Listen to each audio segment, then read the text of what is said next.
Good evening, everybody. Hey, welcome to this episode of the Note Closure Show. As always, Scott Carson, excited to be here with you today.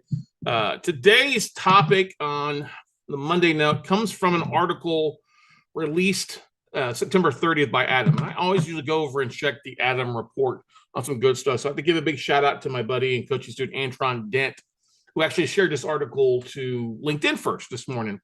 And I was out in my morning walk. I was like, oh, I've been looking for that. And I've completely spaced on that because of stuff that we got going on. So, because I get this question all the time.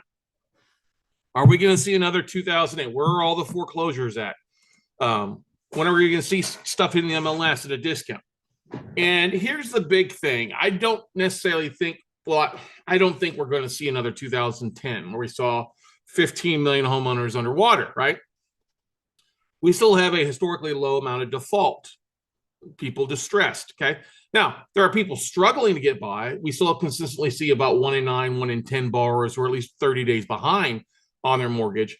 But what we're talking about on the underwater mortgages, that's really the number one distress point. How many people are underwater? Doesn't mean they're in Atlantis or they're off the coast of Florida or their house in Malibu fell into the ocean, okay? It means their house is worth less than what they owe on it. They have more on their mortgage than they have house, okay?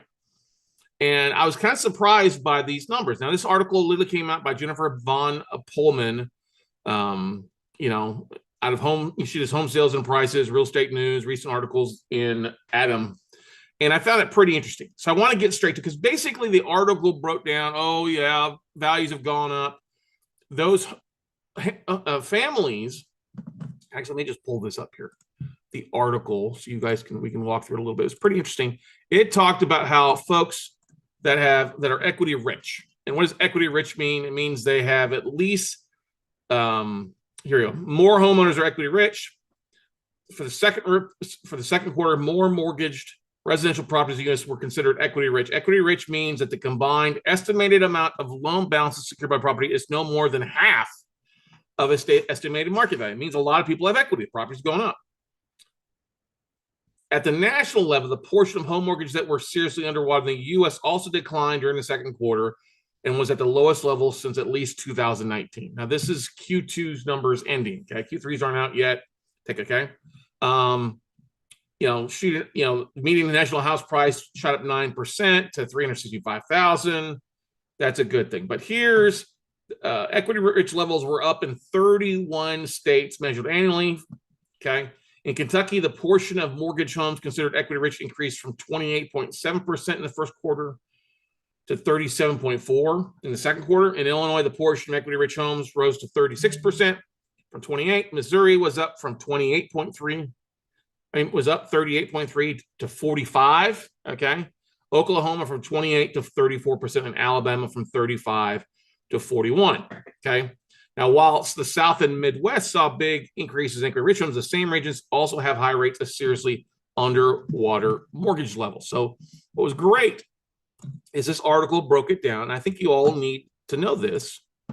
In which states have the most amount of underwater mortgages as far as a complete quantity amount, how many homes, and then they also broke it down by the top 10 for percentages. Some of those states were named.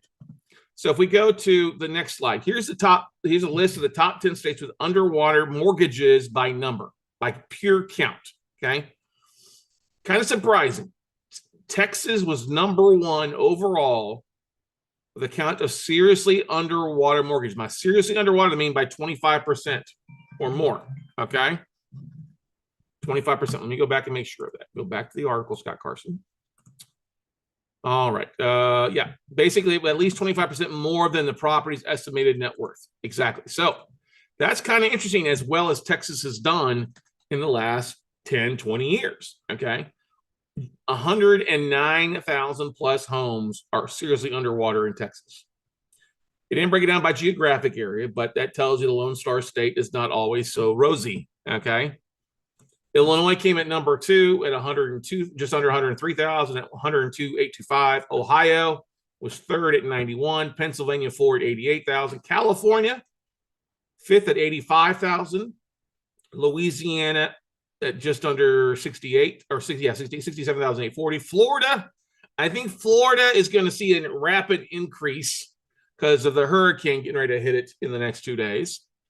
61,000. Florida keeps climbing. Georgia, kind of surprising, just done 49,000. Michigan, just over 47. And Missouri, even though their equity ratios have gone up, it's still top 10 at 46,500 homes are seriously underwater as far as number. Now, that kind of surprising. Now, if you were to reclassify this and take that number and divide by the number of homes, it'll obviously give you a percentage, right? Well, some of these don't make the top 10 on that when it comes to percentage. And who is that? We'll talk about. Well, Texas doesn't make the top 10 when it comes to percentages. Okay. I don't believe Florida's on there either. So let's flip over there. Okay. So you can see Louisiana. Okay. Basically, this is the percentage. So basically, just over 1 in 10 homes is seriously underwater in Louisiana. It drops down. Mississippi is at 6.8, Kentucky at 6.3, Arkansas 5.4, Iowa at 5.2, North Dakota at 5%, Oklahoma at 5%, West Virginia at 4.7, Illinois 4%, and Missouri was at 3.9. Okay. Now that tells you it's still kind of low compared to where it's been in the past, but Louisiana's obviously being hit hard.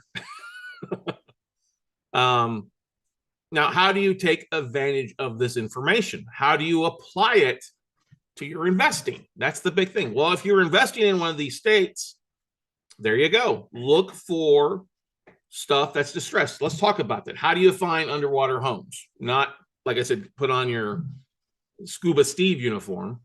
Scuba Steve. Target foreclosure list. Look at the counties that you're buying in. Now, we featured a little bit on our shorts channel, on our YouTube shorts and our TikTok channel about the foreclosure numbers going up in most of the major counties in Texas. Harris County, the largest, went up. Dallas County went up. Bexar County went up. Travis County went up. Tarrant County went up. They're inching up each month. Now, some of that is proverbial kick the can down the road and let's try again next month kind of stuff. But foreclosures are up. Commercial foreclosures are up, especially here in Texas. They're starting to climb a little bit. Over 3,000 homes went to foreclosure or were on the foreclosure list basically a week ago tomorrow. Okay. So if you're looking for underwater homes, target foreclosure lists in the states or counties that you want to invest in. Okay. Target lenders who lend in these states for note tapes. And yes, lenders who lend in those states, especially like Louisiana, Mississippi, Alabama, the Gulf Coast, they're going to have some distress. Those states have all hit. If we go back here to the map, like in these top 10, Louisiana, Mississippi, Kentucky, Arkansas, Oklahoma, West Virginia,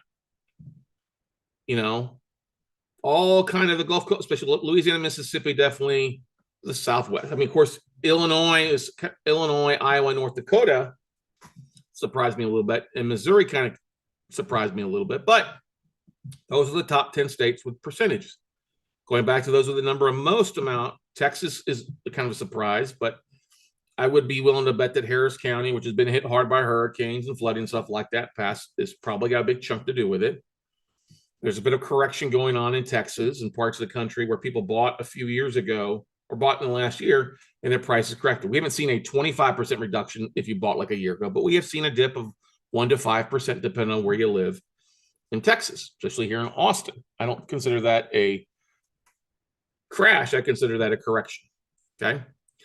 But going in, how do you find these? Like I said, go to the foreclosure list. There's foreclosure lists in every state, every county does them differently. Know what your state laws are. Louisiana obviously is a judicial foreclosure. It's a parish system, so it's a French law, so it takes a little bit longer. It takes over a year to foreclose there. So be prepared for that. And also probably where you want to buy a house. You may not necessarily want to buy a more underwater house on the bayou. It might become underwater. Lenders who lend in those states will often have stuff available. We'll talk about a tape we just got in a few minutes ago.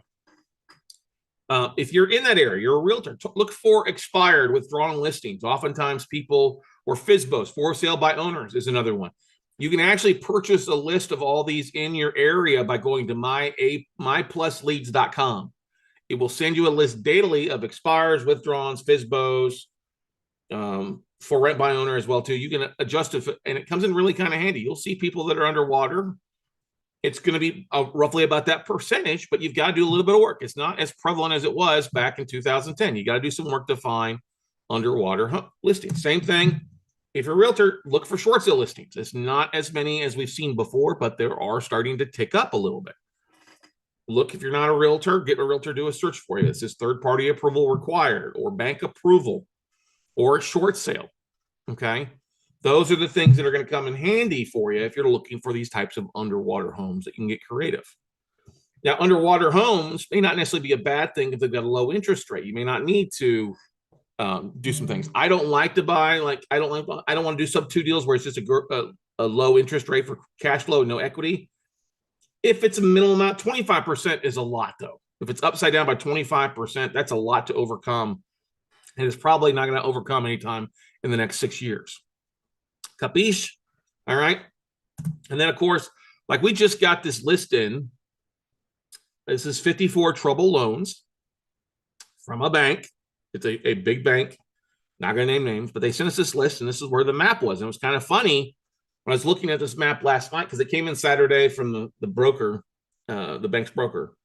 And I was looking, I was like, oh, it's kind of interesting. And then I got that article pop up on LinkedIn. I was like, okay, God's telling me to do an episode on this. But you can see this is what it looks like. Arkansas, Memphis, Mississippi, Alabama, Louisiana, all kind of fits in with that. So now this bank actually, it's a tape of about 200 notes, some agency loans that they want to move off their books that are less than 90 days, some stuff that's defaulted like these, and then some other upside down ones as well too for you. So it's got some opportunities. We'll be breaking down those tapes over the next couple of days. We'll probably do a webinar and video going through each one. But what are your thoughts? Do you live in a state that's in the top 10? I mean, I live in Texas. We see some underwater stuff. Even here in Austin, you see stuff in Dallas, but primarily it's in the Houston, Harris County area there for you. So check it out. We'll put a link into the full article in the description of this video. Look, these things just tell me one thing. There are people hurting, okay? No matter how great the economy everybody says it is, there are people hurting. And yes, in some of those states, they are seeing dramatic growth. You know, some of these states have seen a lot of appreciation up, and others have not seen, other parts of the state have not seen as rapid appreciation as you would like to hope. So there's opportunities.